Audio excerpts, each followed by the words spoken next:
Hello everyone, welcome to our channel. Myself Srishti Agarwal. एक बार फिर से स्वागत है आप सभी का स्कूल राज स्टोरी में, जहां पर मैं लेकर आई थी प्रयास सब्जेक्ट इंग्लिश के वर्कबुक का solution class 4th and 5th के लिए। अब तक हम वर्कशीट 50 तक कंप्लीट सॉल्यूशन देख चुके हैं। यहां पर स्टार्ट करने जा रहे हैं वर्कशीट 51 से कंटिन्यू। तो चलिए फटाफट से देखते हैं सबसे पहले वर्कशीट 51 के क्वेश्चन आंसर्स। सबसे पहले क्वेश्चन है, read the passage below and answer the following questions. Below अर्थात नीचे, नीचे तो जो पैराग्राफ दे रखा है इसे पढ़ना है और दिए गए क्वेश्चंस को सॉल्व करना है इसके अकॉर्डिंग। लॉन्ग लॉन्ग एगो, बहुत पहले की बात है, a group of rats lived happily in a forest. एक जंगल में जो चूहों का ग्रुप है वो काफ़ी खुशी से रहता था। One day a herd of elephant pass through that area in search of water. तो एक बार क्या हुआ, हाथियों का झुंड उसके पास से निकला, उनके पास से निकला, मतलब उस जंगल से निकला वाटर की खोज में, पानी की खोज में। Many Holmes of rats were destroyed under their feet. तो उनके पैर के नीचे, क्योंकि काफ़ी भारी होते हैं हाथियों के पैर, तो उनके पैर के नीचे काफ़ी सारे जो चूहों के बिल हैं वो काफ़ी डिस्ट्रॉय हो गए, ख़त्म हो गए थे। सम रैट्स वर किल, और कुछ चूहे भी मर गए। The king of rats Mushak Raj went to the king of elephants Gajraj and requested him to take his herd through another route to the pond। तो जो रेड्स का जो किंग था, चूहों का राजा मूषक राज, वो एलिफेंट जो हाथियों का राजा है उसके पास में जाता है और रिक्वेस्ट करता है कि वो जो ग्रुप है हाथियों का उसे किसी और रूट से निकालें। तो अब देखिए क्वेश्चन देखते हैं, इससे रिलेटेड क्या क्वेश्चन पूछे गए हैं। तो what was the name of king of rats, चूहों के राजा का क्या नाम था? मूषक राज। Who requested to the गजराज, गजराज से किसने रिक्वेस्ट किया? मूषक राज ने। Whose homes were destroyed, किसके होम जो घर है वो डिस्ट्रॉय हुए? Rats home. What is a group of elephant called? Group elephant जो ग्रुप होता है एलिफेंट्स का उनको कहा जाता है हर्ड। ठीक है, HERD, ER का साउंड होता है हर, अर। ठीक है, तो हर्ड क्या हो गया? Herd. How did Gajraj response to Mushak Raj request, what do you think? तो गजराज ने क्या कहा होगा मूषक राज से रिप्लाई में, आप क्या सोचते हैं इसके बारे में? तो Gajraj respond positively, has herd through another route to the pond. तो उसने रेस्पेक्ट किया उसकी मूषक राज के रिक्वेस्ट को और रेस्पॉन्ड किया पॉजिटिवली, और वो अपने जो ग्रुप है उसको दूसरे रास्ते से ले जाता है तालाब के लिए। ठीक है, तो इस तरह से डन होता है वर्कशीट 51 का सॉल्यूशन।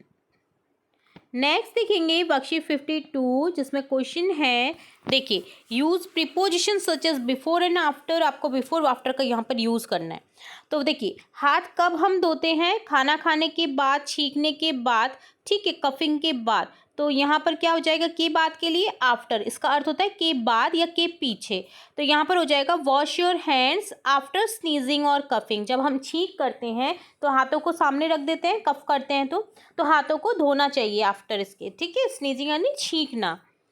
इसी तरह से wash your hand playing with pets के बाद में हमें हाथ धोना चाहिए, क्योंकि पेट्स की जो छोटे छोटे से गंदगी जो रहती है उसकी चिपकी हुई, ठीक है, तो वो हाथों पर चिपक जाती है। तो इसके बाद में हमें पेट से खेलने के बाद में क्या करना चाहिए? हैंड वॉश करना चाहिए। तो के बाद में के लिए क्या आएगा? After. Wash your hand after playing with pets. अब नी में लग गई है तो यहाँ पर क्या होगा? Wash your hand after touching a wound. घाव को टच करने के बाद आपको अपने हाथ धोने चाहिए। ठीक है,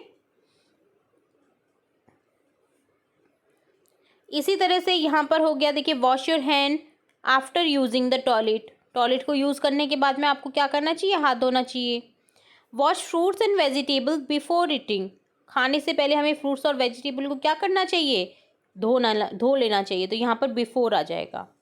ठीक है, तो इस तरह से ये डन होता है वर्कशीट 52, जिसमें आफ्टर बिफोर का यूज़ करना था। बिफोर का अर्थ होता है कि पहले से, पहले के लिए। ठीक है, और आफ्टर का यूज होता है के पीछे या के बाद। ठीक है, नेक्स्ट है वर्कशीट 53 का सॉल्यूशन। तो क्वेश्चन है, read and classify the habits in the appropriate box below. तो यहाँ पर देखिए हैबिट्स आपको दे रखी हैं, तो क्लासीफाई करना है आपको एप्रोप्रिएट जो यहाँ पर, जैसे गुड हैबिट्स कौन कौन सी है, बैड हैबिट्स कैसी है।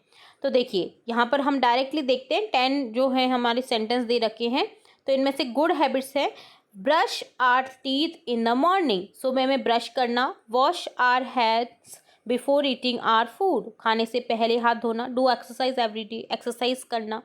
Trim our nails every day हमें नेल्स को कट करना.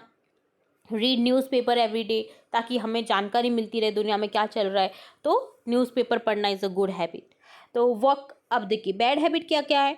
वेक up late in the morning, late जगना. शूट इन दिस क्लास, ठीक है, शाउट इन द क्लास में शोर करना.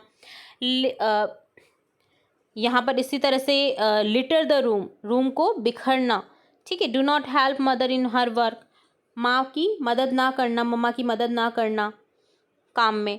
फाइट विद अदर्स, दूसरों से झगड़ना, ये क्या है, बैड हैबिट्स हैं. तो इस तरह से हमें डिवाइड करना था सभी हैबिट्स को.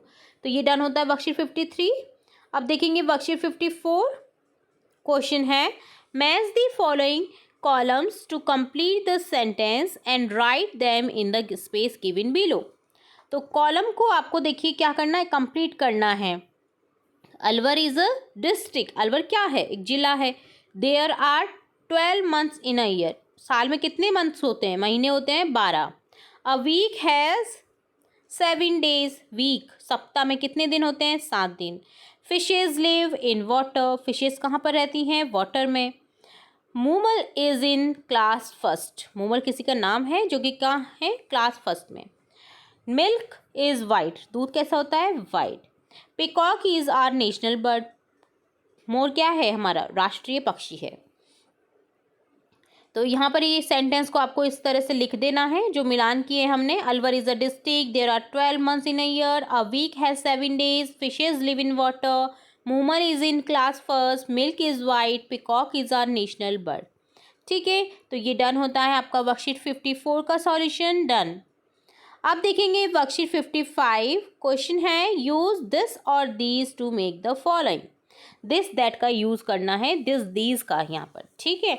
तो दिस का सिंगुलर के लिए यूज किया जाता है, जब पास में वस्तु होती है तो हम दिस का यूज करते हैं. दूर के लिए दैट का यूज करते हैं, सिंगुलर एक वस्तु के लिए. और दीज का यूज करते हैं अगर पास में बहुत सारी चीजें होती है तो उनके लिए दीज का यूज करते हैं, ये जिसका अर्थ होता है हिंदी. और दूर के लिए बहुत सारी चीजों को दिखाने के लिए हम दोज का यूज करते हैं कि वे.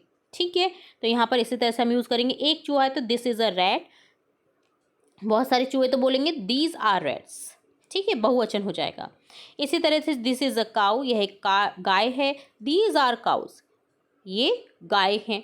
दिस इज अ चेयर, ये कुर्सी है, दीज आर चेयर्स, ये कुर्सियां हैं. दिस इज अ बुक, ये किताब है, यह किताब है, यह एक किताब है. और दीज आर बुक्स हो जाएगा, ये किताबें हैं.